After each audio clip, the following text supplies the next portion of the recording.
हर साल ना जाने कितने सारे स्टूडेंट्स के 360 में से 360 मार्क्स बायोलॉजी में नीट के अंदर आते हैं। 360 में 360 भी ला रहे हैं। पिछले साल 67 स्टूडेंट्स के 720 आउट ऑफ 720 आए थे नीट में। ओ सॉरी, 67 नहीं, 17 बच्चों के आए थे। मुझसे गलती, मुझसे नहीं सॉरी, एनटीए से गलती हो गई। सोचो ज़रा, ये कैसी सिचुएशन में आप खड़े हो गए कि आप अगर नीट के एग्ज़ाम में फुल मार्क्स 720 में से 720 मार्क्स भी ले आओ, तब भी आपका एम्स दिल्ली, जो देश का नंबर 1 मेडिकल कॉलेज है, उसमें एडमिशन नहीं होगा। कुछ बेवकूफ़ 15 से 20 साल के नूब आकर मुझे बोलेंगे कि आप कौन होते हो बायोलॉजी की स्ट्रैटेजी बताने वाले। आपने तो खुद नीट क्रैक नहीं किया है। सबसे पहली बात कि मैं देश के number 1 engineering college IIT Delhi से ग्रेजुएट हूँ। जेईई एडवांस्ड, जो दुनिया के one of the toughest exams में से एक है, उसमें मैंने 247 ऑल इंडिया रैंक हासिल की। मैंने इतनी सारी किताबें पढ़ी हुई हैं।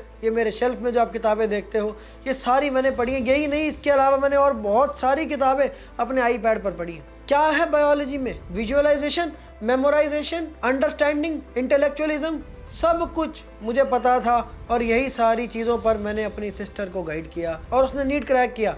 आज वो देश के one of the top medical colleges से MBBS कर रही है।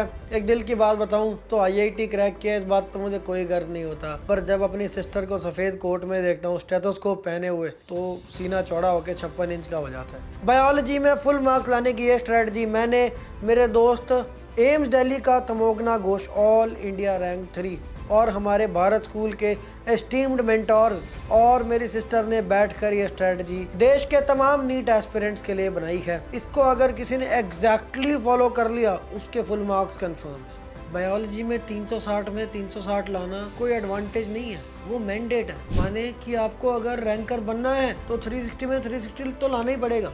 और एक सच ये है कि इतना मुश्किल नहीं है बायो में इतने मार्क्स लाना। बायो एक इंतहाई स्कोरिंग सब्जेक्ट है। आप इमेजिन करो, जब भी आप बायो का एक क्वेश्चन देखते हो और अगर वो आपको आता है तो आपको पलक झपकते उसका आंसर होता है टिक मारा नेक्स्ट, टिक मारा नेक्स्ट, टिक टिक टिक टिक टिक टिक टिक टिक टिक, बायो खत्म बाय। ऐसे आते हैं 360 मार्क्स। और वही सोचो, आप 1.5 घंटे फिजिक्स का पेपर लेके बैठ गए, वो 45 क्वेश्चन आप ट्राई कर रहे हो सॉल्व करने के लिए, और उसमें आपको तमाम कठिनाइयां महसूस हो रही, कैलकुलेशन कर रहे हो, विजुअलाइजेशन कर रहे हो और बहुत कुछ कर रहे हो। वो टफ मार्क्स है। ये तो 360 में 360 आपको सिक्योर करने ही चाहिए। बायो में आपको नंबर लूज नहीं करने। अगर आप चाहते हो कि मैं नीट की फिजिक्स के ऊपर भी स्ट्रैटेजी और केमिस्ट्री के ऊपर भी स्ट्रैटेजी लेके आऊँ, तो मुझे कमेंट्स में ज़रूर बताना। फिजिक्स और केमिस्ट्री की वीडियोस आप मिस ना करो, उसके लिए चैनल को अभी के अभी सब्सक्राइब करो। टिप नंबर 5, इस खुफिया किताब को अपनी मुट्ठी में कर लो। तो मैं पता, बायो का पूरा पेपर इस खुफिया किताब से। इस खुफिया किताब को आपको 5 से 10 बार पढ़ना है। इसके सारे बैक क्वेश्चंस करने हैं। हम सबको पता रहता है कि ये खुफिया किताब NCERT है, पर उसके बाद भी हम दुनिया में तमाम इधर उधर की किताबों में उलझे रहते हैं। NCERT is the bible of NEET biology. आपको दुनिया में लोग ये तो बता देंगे कि NCERT करनी है, पर कैसे करनी है ये कोई नहीं बताएगा। एक दो बातों का ध्यान रखना। अगर आप चाहते हो कि YouTube पर लाइव आकर मैं आपको बायो का एक चैप्टर याद करके और समझ के दिखाऊं, तो मुझे कमेंट्स में ज़रूर बताओ। फिलहाल के लिए एक दो बातों का ध्यान रखना। ऐसे मत समझना कि आप यार चीज़ों को बार बार रिपीट करके फिर रट लोगे। रिपीट करना नेसेसरी है, पर उससे रटा नहीं जाएगा। तरीका ये है कि आप ना स्टोरी बनाओ। आप एक लाइन पढ़ते हो, फिर उससे अगली लाइन पढ़ते हो, फिर उससे अगली लाइन पढ़ते हो, इन सबको एक स्टोरी में कनेक्ट करो। और उसके बाद जब आप वो पूरा पैराग्राफ पढ़ लेते हो, तो अपने आप को बताओ कि वो स्टोरी क्या थी, उस पैराग्राफ की पूरी स्टोरी क्या थी। फिर आप एक पैराग्राफ की स्टोरी पता चल गई, ऐसे ही अगले पैराग्राफ की स्टोरी बनाओ, फिर अगले पैराग्राफ की स्टोरी बनाओ, और ऐसे करके तीनों पैराग्राफ की कंबाइंड स्टोरी बनाओ, और वो अपने आप को बताओ कि क्या स्टोरी थी। इस तरह से आप एक हेडिंग याद करते हो। ऐसे एक हेडिंग की पूरी स्टोरी बनाओ, फिर आप अगली हेडिंग की स्टोरी बनाओ, फिर अगली हेडिंग की स्टोरी बनाओ। एंड फिर ये जब आप स्टोरीज अपने मन में बनाओगे ना, एक के बाद एक, तो आपको ना चीज़ें बहुत लंबे टाइम तक याद रहेंगी। और भी याद करने के बारे में अगर आप चीज़ें जानना चाहते हो तो मुझे कमेंट्स में ज़रूर बताना। मेरी इंग्लिश में 45,000 वर्ड्स की वोकैबुलरी है, और इसी वजह से मैंने 2 बेस्ट सेलर बुक्स लिखी। मैं आपको मेमोरी के वो हैक्स बता सकता हूँ जो किसी को नहीं पता। अगर आप चाहते हो उस पर मैं वीडियो लेकर आऊँ तो कमेंट्स में ज़रूर बताओ। हमारे मेंटोरशिप प्रोग्राम में जो स्टूडेंट्स हैं, उन्होंने बताया कि NCERT की लैंग्वेज कई जगह पर उन्हें कॉम्प्लिकेटेड लगती है और पढ़ने में कठिनाई आती है। तो फिर मैंने अपने दोस्त को कॉल किया जिसकी ऑल इंडिया रैंक 3 थी, और उससे उसके नोट्स ले लिए। वो नोट्स जब हमने अपने स्टूडेंट्स को दिए तो उनको मज़ा आ गया। कहते यार यही बस ज़रूरत थी। उन नोट्स को पढ़ने के बाद उन्होंने, मतलब वैसे तो उनका हो ही गया था, और उसके बाद NCERT पढ़ना बस एक फॉर्मेलिटी रह गया था।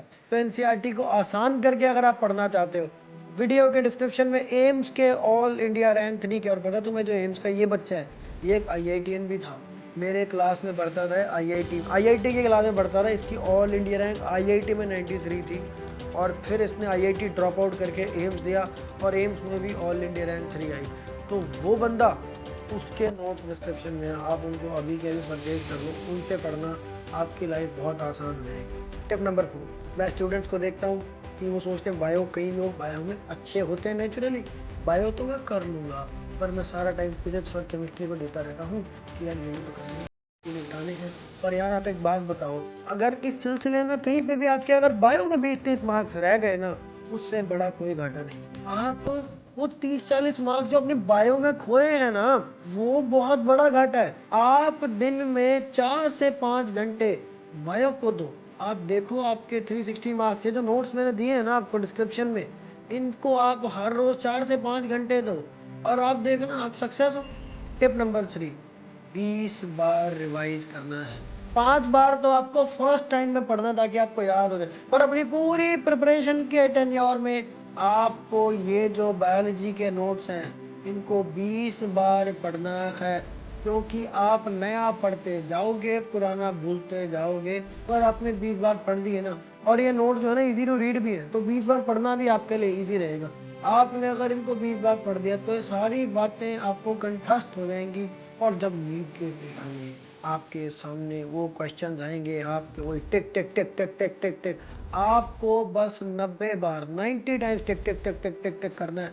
हर टिक के 4 नंबर, 90 × 4 = 360। टिप नंबर 2, डायग्राम्स का कोरा कागज टेस्ट। बायो में बहुत सारे डायग्राम्स आते हैं, बहुत सारे फैक्ट्स आते हैं, इनको याद करने का सबसे बेस्ट तरीका है कोरा कागज टेस्ट। डायग्राम को कैसे याद करना है, मैं आपको 2 तरीके बता रहा हूँ। आप बुक से देख देख के डायग्राम बनाओ, पर लेबल मत करना। लेबल्स आप बुक से देख लो, उसके बाद बुक बंद कर दो। अब आपने जो कोरे कागज पर डायग्राम बनाया है ना, उस पर आप अपने मन से सारे लेबल्स लिखो, सारे मन से याद कर करके ये क्या था, ये क्या था, ऐसे लेबल लिखो, आपको सारे लेबल याद हो जाएंगे।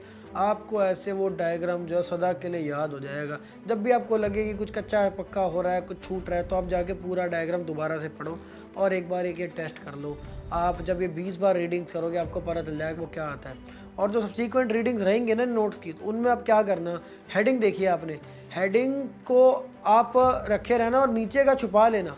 अब खुद से पूछो, आप जब 10 बार पढ़ चुके हो तो अब तो आपको खुद पता होना चाहिए ना कि हेडिंग के नीचे क्या लिखा होना चाहिए। तो खुद के माइंड में सब पूछो पूछो पूछो, ये था ये था ये था ये था, याद आ जाएगा सारा आपको। जो नहीं आता हटा के चेक करो, हाँ ये था ये था। इस तरह आप पढ़ोगे, अपने आप को प्रेशर में डाल के, बार बार रिकॉलिंग प्रैक्टिस करके, आप देखना 360 आपके बाएं हाथ का खेल बन जाएगा। Tip number 1, high weightage chapters के बारे में मैच्योर हो जाओ।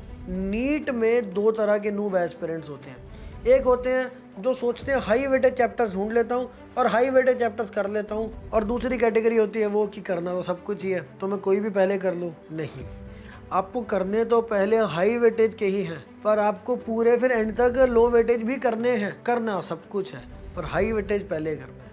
ये वीडियो रिकॉर्ड करते टाइम मेरे मन में एक थॉट आया कि क्यों ना मैं वो जो इंपॉर्टेंट चैप्टर्स हैं, हाई स्कोरिंग चैप्टर्स हैं और लो स्कोरिंग चैप्टर हैं, उनको ध्यान में रख के और अपने मेंटोर के साथ एक मीटिंग बिठा के एक पूरा सीक्वेंस तैयार करवा दूँ नीट एस्पिरेंट्स के लिए कि कौन सा आइडियली कौन सा चैप्टर पहले करना चाहिए, कौन सा अगला, कौन सा अगला, कौन सा अगला, ये बना दूँ तो मतलब काफ़ी अच्छा रहेगा। तो जो भी लोग ये नोट्स को परचेज़ करेंगे उनको हम ये वाला जो PDF है इसका कि वेटेज एंड इन सब का PDF पूरा sequence of chapters, ideal sequence of chapters, ये हम व्हाट्सएप करवा देंगे। 2-3 बातों का और ध्यान रखना, अगर आप चाहते हो कि ये नोट्स या NCERT या दोनों को मैं आपके सामने लाइव याद करके दिखाऊं और मेमोराइज और विजुअलाइज करके दिखाऊं, तो मुझे कमेंट्स में बताओ। सेकंड इज, जो भी लोग ऑल इंडिया रैंक 3 के नोट्स लेना चाहते हैं, डिस्क्रिप्शन में लिंक है, वहां से ज्वाइन कर सकते हैं। और थर्ड, जो भी स्टूडेंट्स अपनी प्रिपरेशन को, आप ये एक बार वीडियोस देखो जरा। And I'm aiming for NEET 2025. I have taken Nishant Sir Bharat School Mentorship Program last 2 weeks ago. It has made a drastic change in myself, and I think everybody should take this mentorship program to improve themselves and to mark their potential. Recently, I have joined this mentorship program by Nishant Sir. This has helped me in many ways, such as building up confidence through orientation sessions which are taken by mentors. Mentors are really helpful in a way. They have created such a friendly environment through which we can convey our problems in an easy manner. अगर इन students की तरह आप भी अपनी NEET preparation qualified MBBS mentors के साथ करना चाहते हो तो अभी के अभी डिस्क्रिप्शन में दिया हुआ है गूगल फॉर्म भी होगा, वो भर सकते हो आप। और तीसरी चीज़ है, फिजिक्स और केमिस्ट्री की वीडियो चाहिए तो भी मुझे कमेंट से बताना। आपको ऑल द बेस्ट है आपके नीट के लिए। मिलते हैं अगली वीडियो में। बहुत बहुत धन्यवाद।